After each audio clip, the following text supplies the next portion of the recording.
The morning sun cast long shadows across the marble floors of Rosewood Palace as Princess Isabella hurried through the corridors, her silk dress rustling against the ancient stone walls. At barely 16, she possessed the grace expected of royalty, but retained the spirited curiosity that often worried her handlers. Today was different, though. Today carried an electric tension that made even the usually chattering servants fall silent as she passed. Queen Victoria Blackthorne sat rigidly in her private drawing room, her fingers drumming against the mahogany table with calculated precision. The woman who had married into the royal family 15 years ago had never quite shed her reputation as an outsider, though she had fought tooth and nail to secure her position. Her dark eyes held secrets that palace walls had witnessed but never revealed, and this morning those secrets threatened to spill over like wine from an overfilled goblet.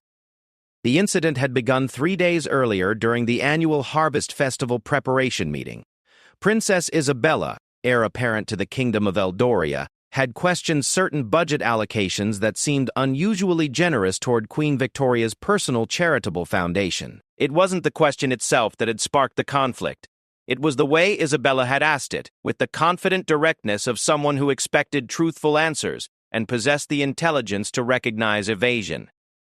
Captain Marcus Harwell of the Royal Guard had been standing at his usual post near the ornate windows when he witnessed the exchange. A 28-year-old career soldier who had earned his position through merit rather than noble birth. Marcus had served the royal family for 8 years. He prided himself on maintaining the strict neutrality expected of his position, but something about the Queen's reaction to Isabella's innocent inquiry had set off alarm bells in his trained mind. The Queen's response had been swift and cutting. She had suggested that perhaps Princess Isabella should focus on her studies rather than matters she didn't fully understand. The words themselves weren't unusual. Royal protocol often involves such diplomatic dismissals. But Marcus had caught something in Queen Victoria's tone, a sharpness that bordered on cruelty. And more importantly, he had noticed how the Queen's hands had trembled almost imperceptibly as she spoke. That evening, Marcus had filed his routine security report, but he had also done something unprecedented. He had made a personal notation in his private journal. Years of military training had taught him to trust his instincts, and his instincts were telling him that Princess Isabella might be walking into dangerous territory without realizing it. The palace buzzed with its usual activities over the following days, but Marcus found himself paying closer attention to the interactions between the Queen and the princess. He began to notice patterns he had previously dismissed as normal family dynamics. The way Queen Victoria's smile never quite reached her eyes when addressing Isabella. The subtle redirections whenever Isabella attempted to engage with certain palace staff members. The increasing frequency of closed-door meetings between the Queen and her personal advisors. Princess Isabella, for her part, seemed blissfully unaware of any undercurrents.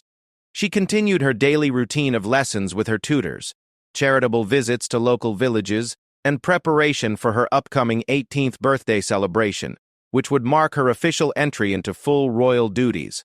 She possessed an earnest desire to serve her future subjects well, often staying up late reviewing historical documents and policy papers that would bore most teenagers to tears. It was during one of these late-night study sessions that Isabella stumbled upon discrepancies in the palace's financial records. As someone with a naturally analytical mind, a trait inherited from her late father, King Edmund, she couldn't help but notice patterns in the numbers that didn't align with the official explanations she had been given. The charitable foundation that Queen Victoria had established shortly after her marriage to the king showed consistent large donations from the royal treasury, but the foundation's actual charitable works seemed disproportionately small compared to the amounts received. Isabella began cross-referencing these figures with other documents, trying to understand where the disconnect might lie. Meanwhile, in her private chambers, Queen Victoria was having increasingly tense conversations with her closest confidant, Lady Margaret Thornfield. Lady Thornfield, a sharp-tongued woman in her 50s, who had served as the Queen's personal secretary and advisor, had always been the one person Victoria could trust completely. Their relationship went back to Victoria's days before her marriage, when she had been simply Victoria Blackthorne, ambitious daughter of a minor noble house with dreams far exceeding her station. "The girl is asking too many questions," Lady Thornfield warned during one of their evening meetings. Her tutors mentioned that she's been requesting access to historical financial records dating back to the early years of your marriage to the king. Queen Victoria's jaw tightened. She had worked too hard and sacrificed too much to let a naive teenager unravel everything she had built. The transformation from minor nobility to queen had required compromises and decisions that others might judge harshly. But Victoria had never regretted the choices that had secured her position and power. Perhaps it's time Princess Isabella learned that some knowledge comes with consequences, the Queen said quietly, her voice carrying the kind of cold determination that had helped her survive and thrive in the cutthroat world of royal politics. Captain Marcus, meanwhile, had begun conducting his own quiet investigation. His military background had taught him the importance of gathering intelligence before acting, and he started carefully reviewing security footage from the past several months, looking for any unusual patterns or behaviors that might explain his growing sense of unease. What he discovered in those recordings would change everything. Late-night meetings between the Queen and individuals who weren't on any official visitor lists, conversations held in areas of the palace where security cameras had mysteriously malfunctioned. Most troubling of all, he found footage of the Queen's personal staff removing boxes of documents from the palace archives, documents that, according to official logs, should still be filed in their original locations. The pieces of a much larger puzzle were beginning to come together, but Marcus realized he was in an impossible position. His duty was to protect all members of the royal family, but what happened when protecting one might require exposing another? The oath he had taken when joining the Royal Guard had seemed straightforward at the time, but nothing had prepared him for a situation where the threats might be coming from within the very institution he had sworn to serve. As the third day since the initial incident drew to a close, tensions within Rosewood Palace had reached a breaking point. Princess Isabella continued her investigation, unaware that her questions had set in motion a chain of events that would soon force everyone involved to make choices that would define the future of the kingdom. The stage was set for a confrontation that would test loyalties, reveal long-buried secrets, and ultimately determine whether truth and justice could prevail against power and manipulation. In the grand halls where generations of royalty had walked before them, a new chapter of palace intrigue was about to unfold. One that would prove that even in the modern age, the throne remained a prize worth fighting for, regardless of the cost. The fourth morning brought an unexpected summons that would accelerate everything. Princess Isabella received word that Queen Victoria wished to speak with her privately in the Queen's personal study, a room that Isabella had rarely been invited to enter. The space itself reflected Victoria's personality perfectly. Elegant but cold, with dark wood paneling and heavy curtains that blocked much of the natural light. As Isabella entered the study, she immediately sensed the change in atmosphere. Queen Victoria sat behind her imposing desk, but she wasn't alone. Lady Margaret Thornfield stood nearby, her usual pleasant expression replaced by something far more calculating. Two other individuals Isabella didn't recognize flanked the room, men in expensive suits who carried themselves with the quiet confidence of people accustomed to handling delicate situations. "Isabella, my dear," Queen Victoria began, her voice carrying a warmth that didn't match the coldness in her eyes. "I understand you've been conducting some research into palace finances. How wonderfully diligent of you." The princess felt a chill run down her spine. There was something in the Queen's tone that suggested this conversation wasn't going to unfold as she had expected. "I was simply trying to better understand our kingdom's charitable works," Isabella replied carefully. "I thought it would help me prepare for my future responsibilities." Queen Victoria smiled, but it was the kind of smile a predator might offer its prey. "Of course you were. And what fascinating discoveries have you made during your research?" Isabella hesitated. Her instincts warned her that honesty might not be the safest path forward, but her upbringing had always emphasized the importance of truthfulness. "I noticed some discrepancies in the financial records. Nothing major, but I was hoping you could help me understand them better." The temperature in the room seemed to drop several degrees. Lady Thornfield stepped forward slightly, and Isabella caught a glimpse of something that looked almost like pity in the older woman's eyes. "Discrepancies," Queen Victoria repeated slowly, as if tasting the word. "That's a very serious accusation, Isabella. Are you suggesting that there has been some form of financial impropriety within the royal household?" "No," Isabella responded quickly, realizing she had walked into a trap. I wasn't suggesting anything improper. I simply wanted to understand. Understanding is a dangerous thing, one of the unknown men interrupted, speaking for the first time. His voice was smooth but carried an undertone of threat, especially when that understanding involves matters that could be misinterpreted by those who might wish to harm the royal family's reputation. Captain Marcus, meanwhile, was experiencing his own revelations. His investigation had led him to discover a network of financial transactions that painted a picture far more complex and disturbing than he had initially suspected. The Queen's Charitable Foundation wasn't just receiving excessive funding.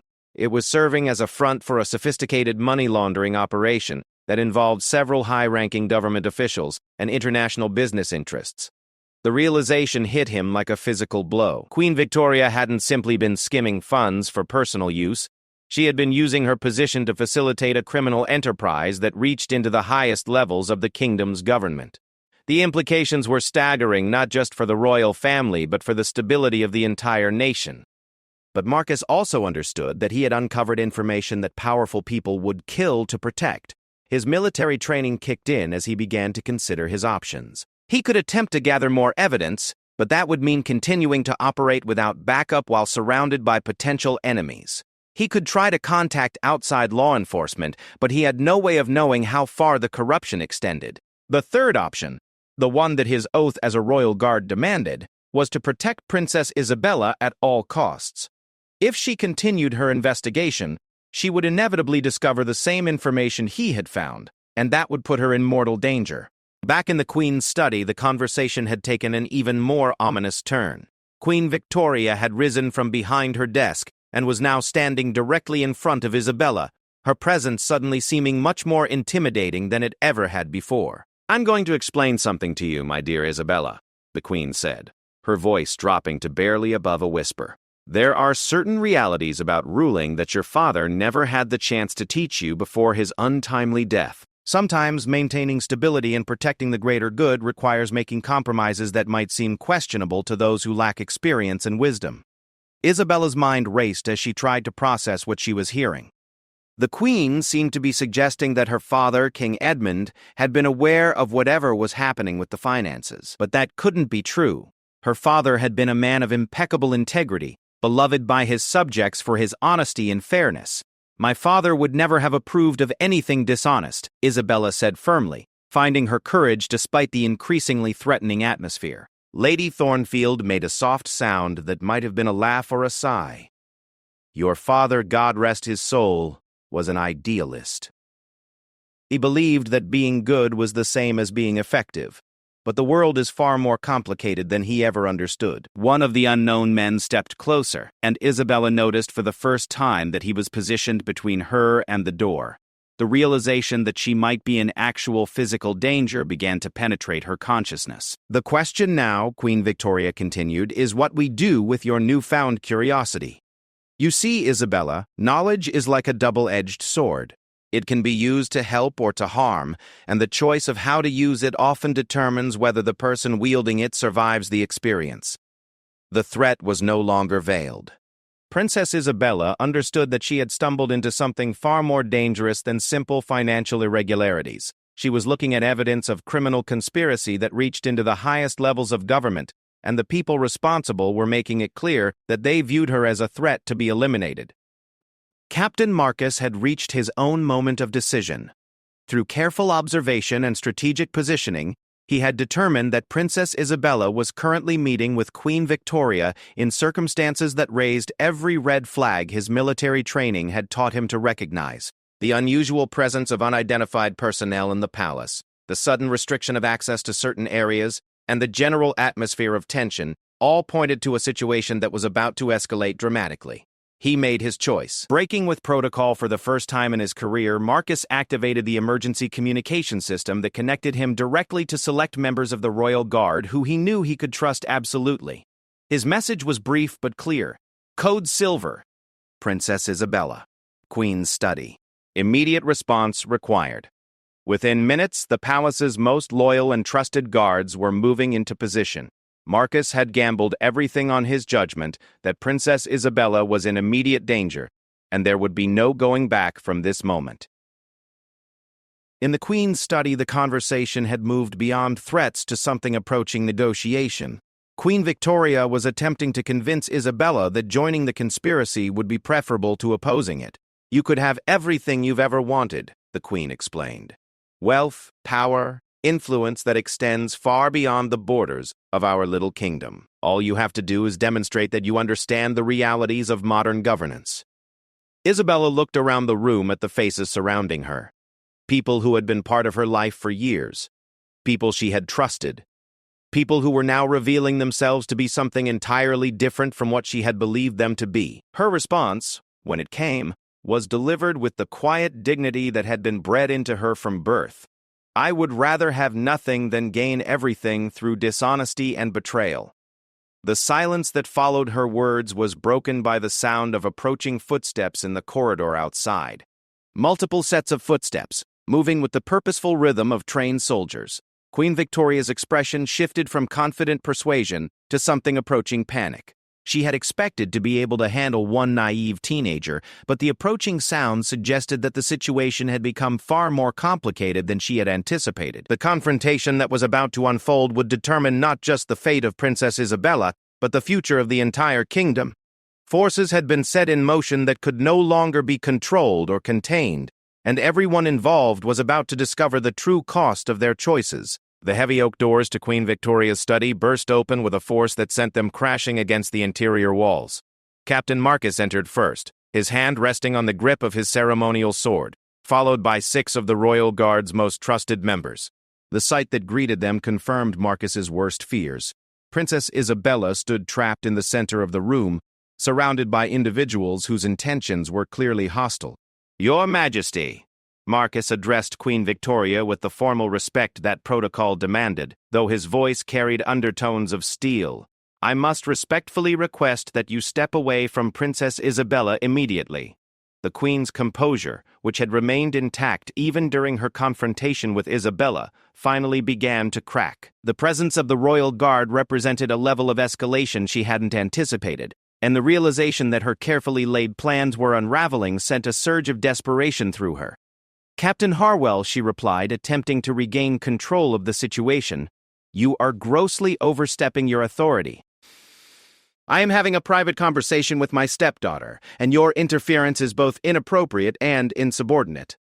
Lady Margaret Thornfield had retreated to a corner of the room, her face pale as she recognized the implications of what was unfolding. The 2 unidentified men, however, had moved into defensive positions, and Marcus's trained eye immediately identified them as professional security personnel, the kind who were comfortable with violence. "Princess Isabella," Marcus called out without taking his eyes off the potential threats, "please move toward the door."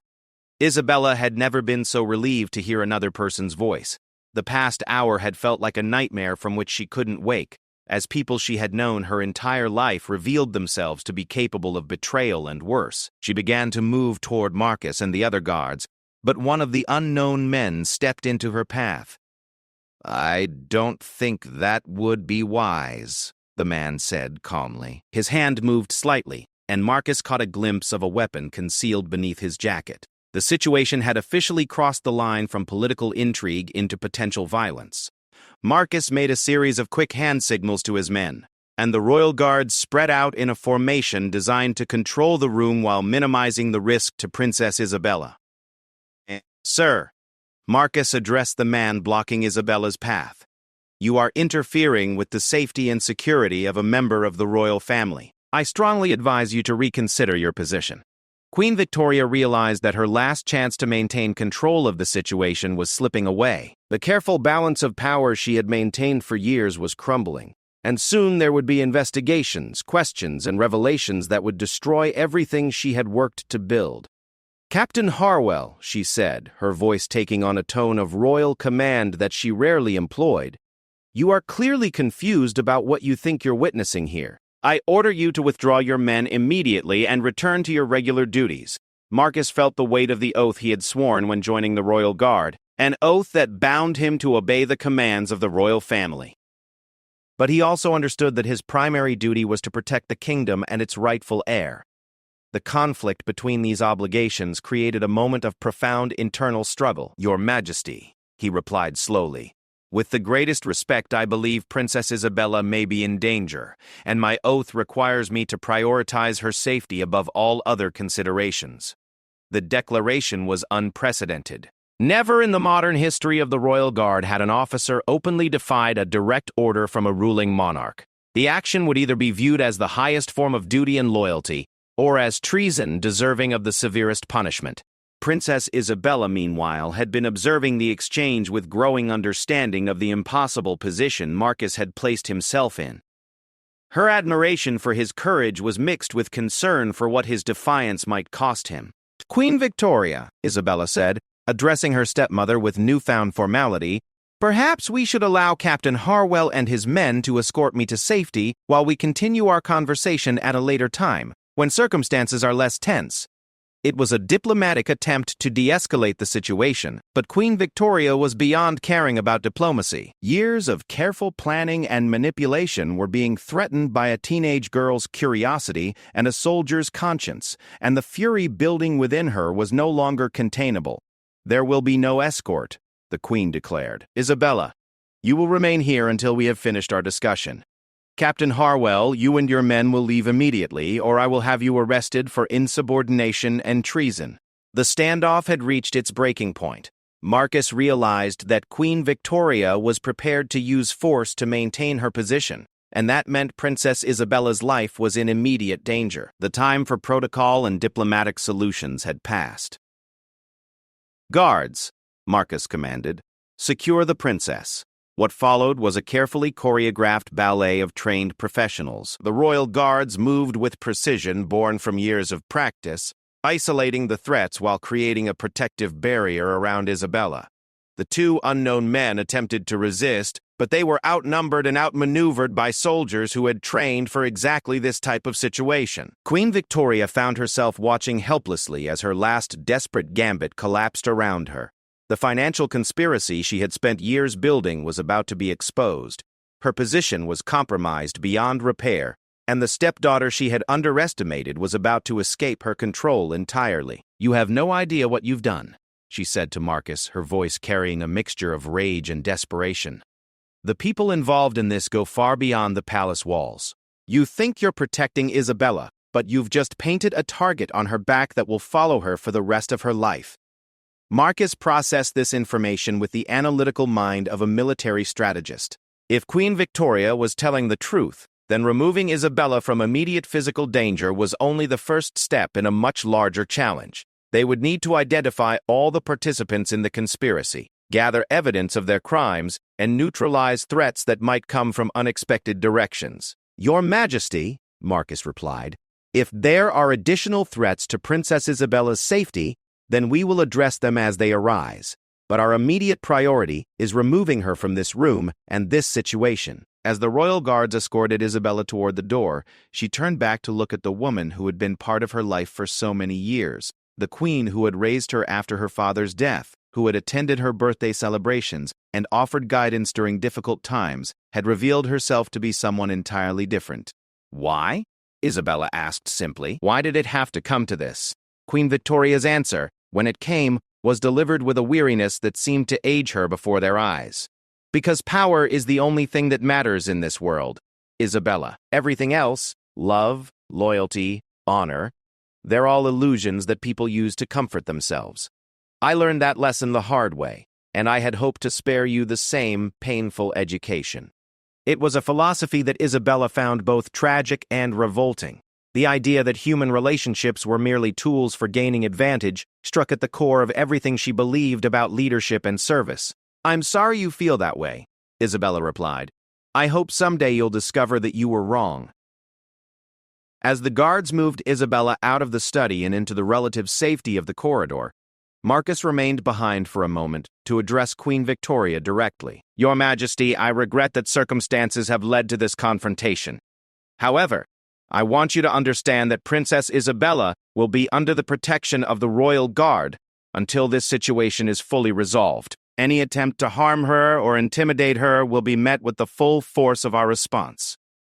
Queen Victoria looked at the young captain with something approaching respect, despite the fact that he had just destroyed her carefully constructed world.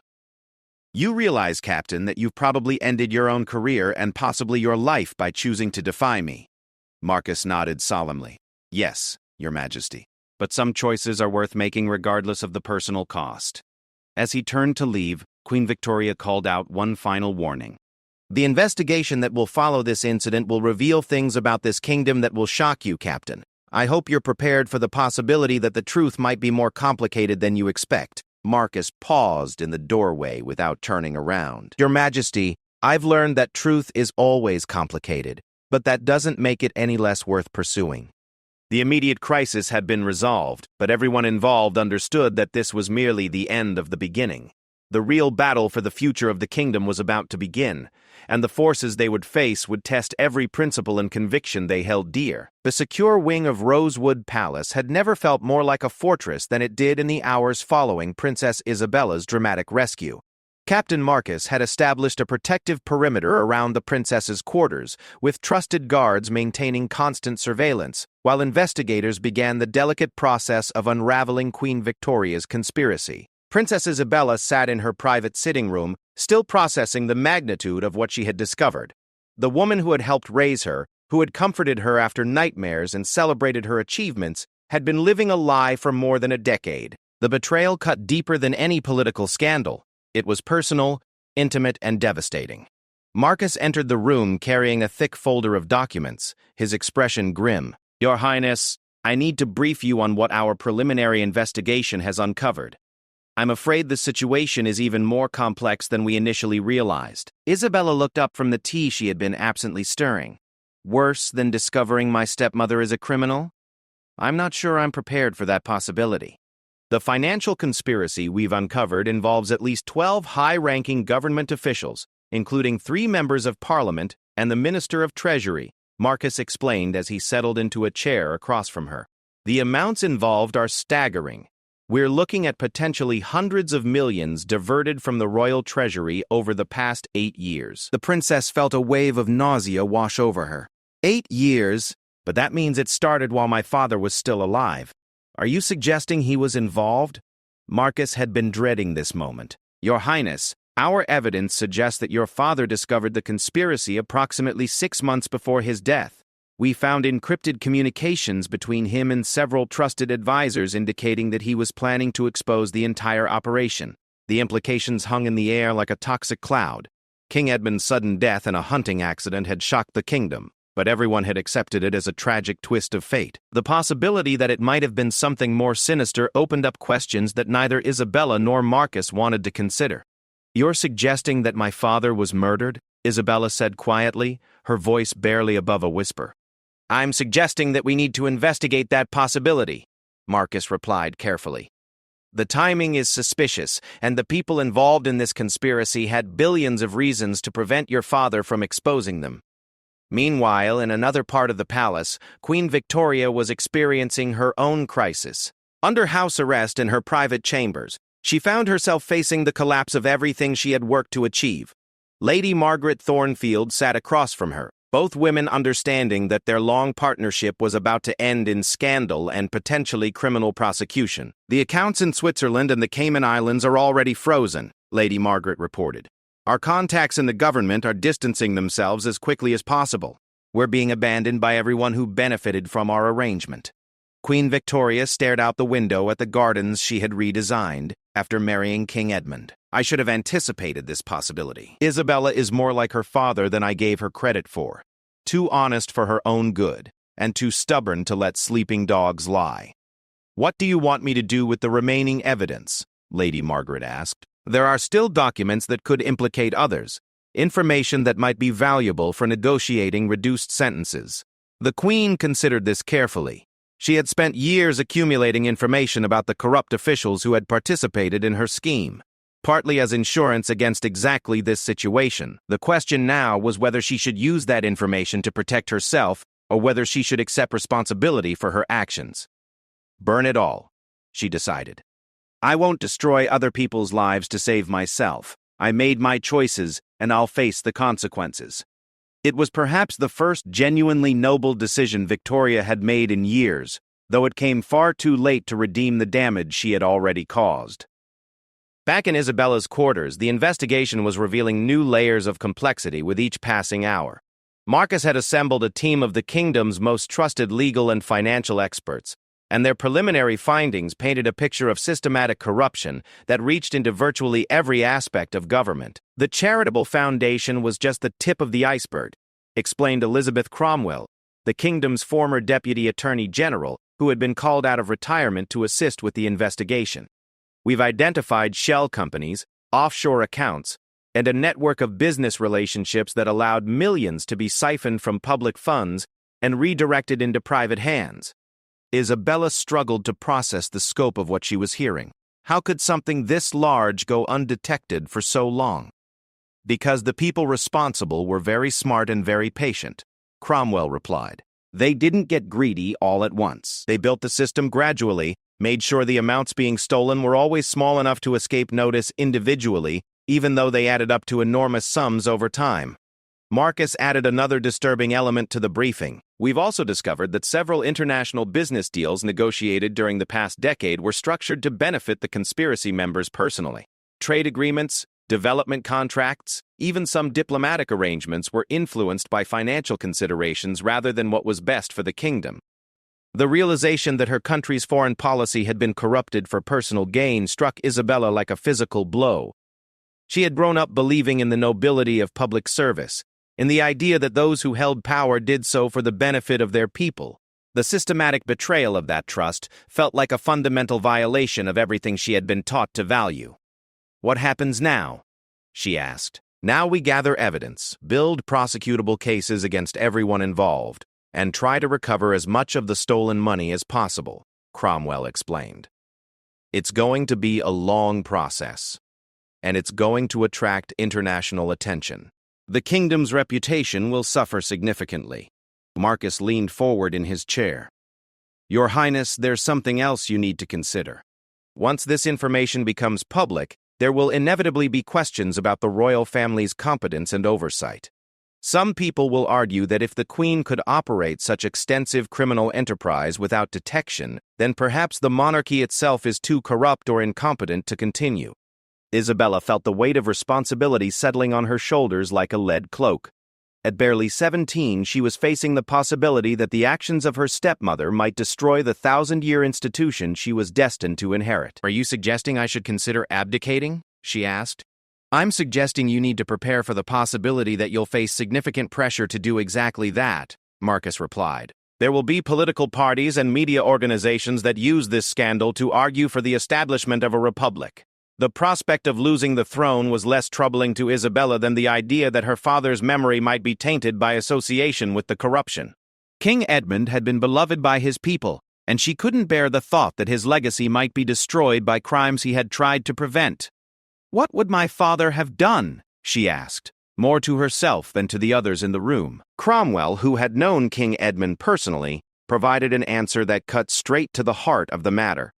He would have demanded complete transparency, regardless of the personal cost.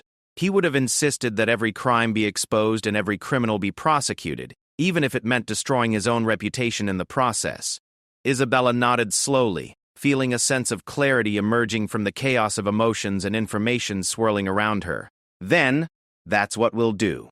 We'll investigate everything, expose everything, and prosecute everyone who participated in this conspiracy. Whatever the cost to the monarchy or to my own future, the people of this kingdom deserve to know the truth.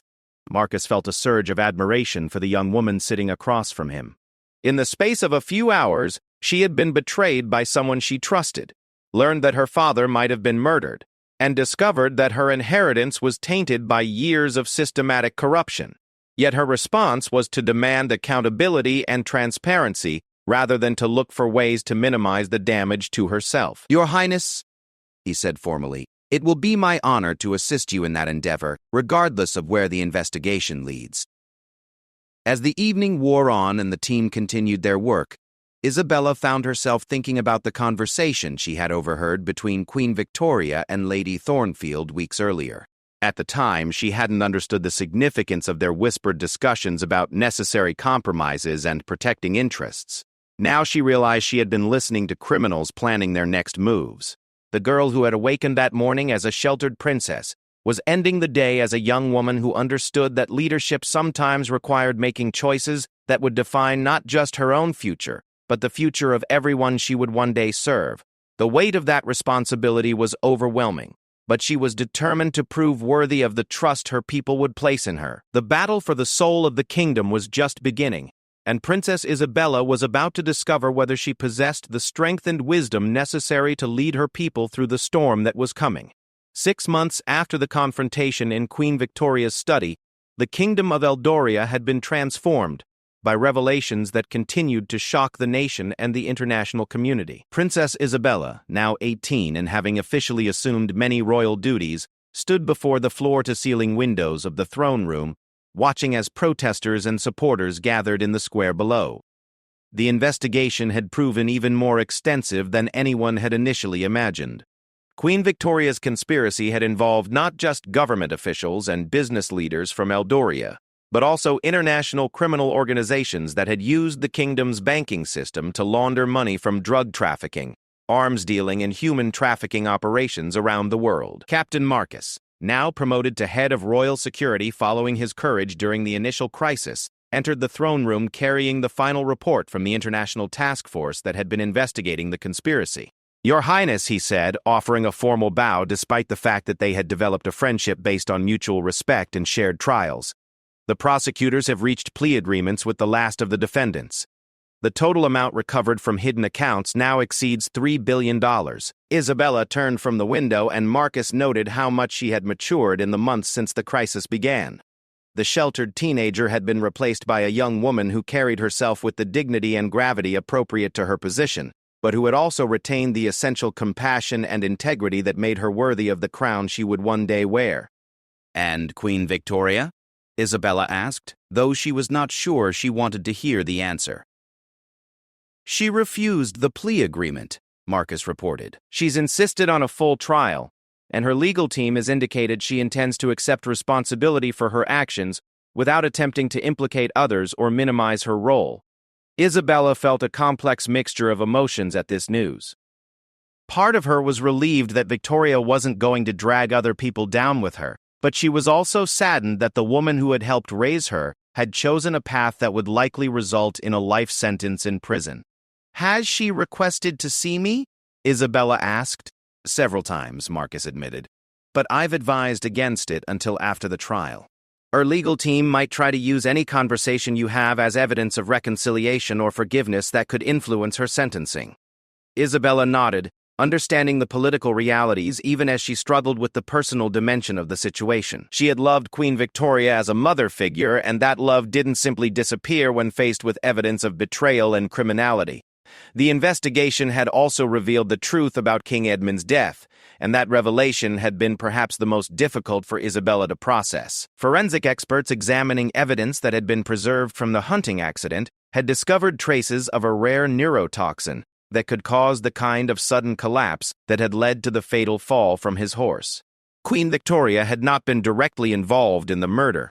That had been carried out by one of the international criminal organizations that feared King Edmund's investigation would expose their operations.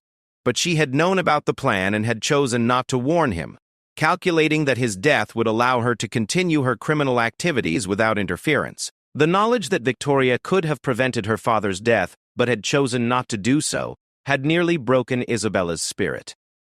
It was one thing to accept that greed had motivated financial crimes, but it was another entirely to realize that someone she had loved had been complicit in the murder of the person they both should have protected. Elizabeth Cromwell, who had become Isabella's most trusted advisor during the investigation, entered the throne room carrying a stack of documents that represented the culmination of months of legal preparation. "Your Highness," she said, "we've received word that Parliament will vote next week on the constitutional reforms you proposed. The early polling suggests they'll pass by a significant margin. Isabella had spent months working with constitutional scholars and legal experts to craft a series of reforms that would prevent future corruption while preserving the essential functions of the monarchy. The reforms included mandatory financial transparency for all royal expenditures, independent oversight of charitable foundations connected to the royal family, and the establishment of an inspector general position with the authority to investigate any member of the government or royal household. The international community has been watching our response to this crisis.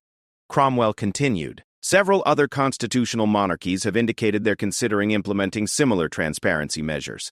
Isabella took some satisfaction in knowing that something positive might emerge from the devastating betrayal her family had experienced. If their painful experience could help prevent similar corruption in other nations, then at least some good would come from the tragedy. Marcus cleared his throat, drawing attention to a matter he had been reluctant to raise. Your Highness, there's one more issue we need to discuss. The security assessment of your upcoming coronation. Isabella's 18th birthday and official coronation had been delayed while the investigation proceeded, but the ceremony was now scheduled to take place in 2 months. However, the revelations about international criminal involvement in the conspiracy had raised serious questions about potential ongoing threats to Isabella's safety. The International Task Force has identified several criminal organizations that lost significant amounts of money when we froze their accounts, Marcus explained. Intelligence agencies in 3 countries have indicated they've intercepted communications suggesting that some of these groups blame you personally for their losses. Isabella felt a chill run through her. She had known that seeking justice would come with risks, but the idea that criminal organizations on other continents might view her as a target was sobering. What are you recommending? She asked. Enhanced security measures for the coronation, obviously, but also long-term changes to how we protect you. You're going to need a larger security detail, more restricted movement, and potentially the use of decoy vehicles and routes when you travel. It was a reminder that choosing to do the right thing often came with personal costs that extended far beyond the immediate circumstances. Isabella had wanted to serve her people with the same accessibility and openness that her father had demonstrated. But the enemy she had made by pursuing justice would require her to accept limitations on her freedom that previous monarchs had not faced. I understand, she said quietly. We'll implement whatever measures you think are necessary. As the sun began to set over the capital city, Isabella found herself reflecting on the journey that had brought her to this moment.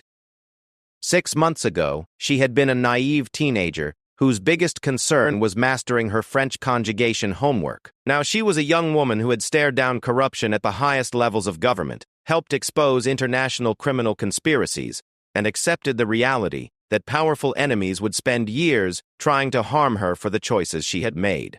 But as she watched the people in the square below, some of whom were there to protest the monarchy's failures, others to show support for her commitment to reform, Isabella felt a sense of purpose that she had never experienced before.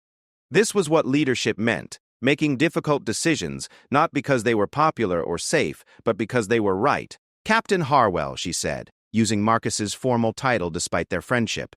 When you made the decision to break protocol and protect me that day in Queen Victoria's study, did you know how much it would cost you? Marcus considered the question carefully. He had indeed paid a price for his decision. His military career had been derailed. His personal life had been complicated by death threats and security concerns, and he would probably spend the rest of his life looking over his shoulder for enemies who blamed him for disrupting their criminal enterprises. Your Highness, he replied, I knew it would be expensive, but some things are worth paying for. Isabella smiled, feeling grateful for the loyalty and friendship of someone who understood that doing the right thing was often the hardest thing. As the evening drew to a close and preparations began for another day of rebuilding and reform, Princess Isabella understood that she was no longer the sheltered young woman who had stumbled across financial discrepancies in palace records. She was a leader who had been tested by crisis and had chosen truth over comfort, justice over safety, and service over self-preservation. The crown that awaited her in 2 months would be heavier than any previous monarch had worn, weighted not just with gold and jewels, but with the responsibility of leading a nation that had been betrayed by those they trusted most. But Isabella was ready for that weight, and she was determined to prove worthy of the trust her people would place in her when she took the oath to serve and protect them. The kingdom of Eldoria would emerge from this crisis stronger and more transparent than before. and future generations would remember that when faced with the choice between comfortable lies and painful truths, their young queen had chosen courage over convenience. In the end, that choice would define not just her reign but the character of the nation she would lead into the future.